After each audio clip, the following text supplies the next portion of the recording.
Once upon a time, in a distant village, there lived a sly woman who hated doing housework. This woman had two daughters named Emily and Emma. Emma was a lazy and inept girl, always seeking her mother's attention. Otter laughter. Emily, on the other hand, was a very hard-working and talented girl.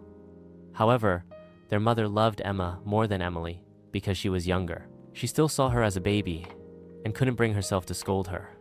Because of this, Emily had to do all the housework. Her mother made Emily cook all the meals, and if she didn't like the taste, she would say, "Go cook it again." One day, while Emily was completing a task her mother gave her, the woman shouted, "Emily, finish cleaning, then do the cross-stitch and take it to the market. Work is piling up, don't be lazy." Emily took the thread and hoop and left the room, heading to the well outside.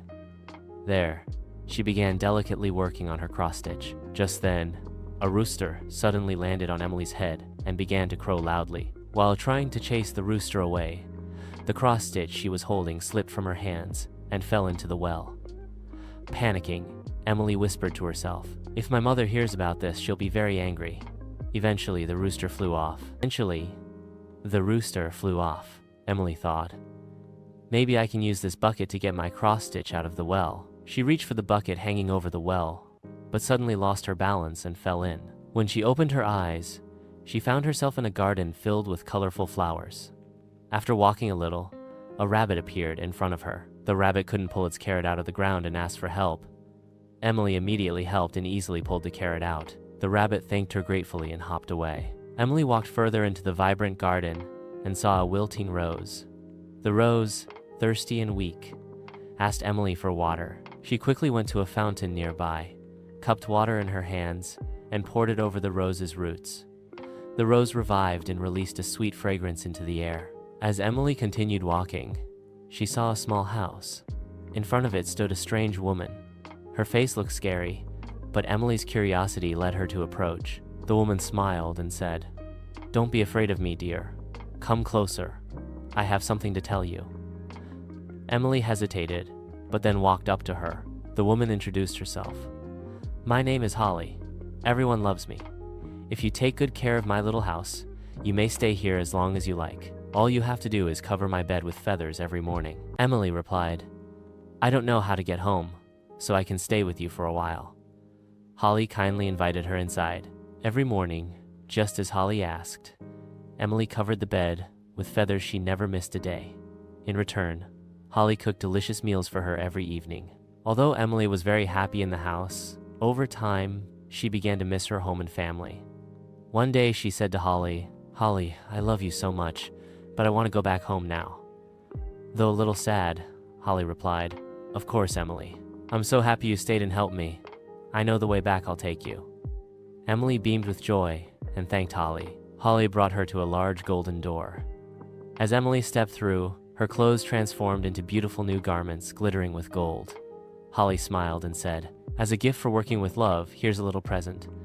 This is the thread and cross-stitch you dropped in the well. Here you go." Emily was astonished and thanked her sincerely. Then Holly said, "Close your eyes and count to 3. Emily counted 1, 2, 3. When she opened her eyes, she found herself standing in front of her house. The rooster outside crowed loudly. "Emily is back. She has turned into a golden girl." Hearing this, her mother and sister Emma rushed outside. They were so shocked to see Emily covered in gold that they couldn't hide their astonishment. "Jealous?" Emma asked. "But how is this possible? Where did you get those beautiful clothes and all that gold?" Her mother, worried, said, "My dear daughter, I was so worried about you. Tell me, where did you find all this gold and jewelry?" Emily told them everything about Holly, the garden, and how helping others brought her these gifts. Hearing this, their mother, driven by greed, thought Emma could also get the same reward. She sent Emma off to the well immediately. Emma first threw the cross-stitch and thread into the well, and then jumped in after them. When she opened her eyes, she too found herself in the same mysterious garden. Soon, she came across a rabbit, struggling to pull out a carrot. The rabbit asked for help, but Emma refused. Further ahead, a wilting rose asked her for water. Emma scoffed, "I can't give you water," and walked away. Eventually, Emma reached Holly's house. Holly, just as she had done with Emily, invited her inside and said, You can stay here, but don't forget every morning, you must cover my bed with feathers. Emma obeyed the first day, but as time passed, she became lazy. The house grew filthy. She forgot to cover the bed.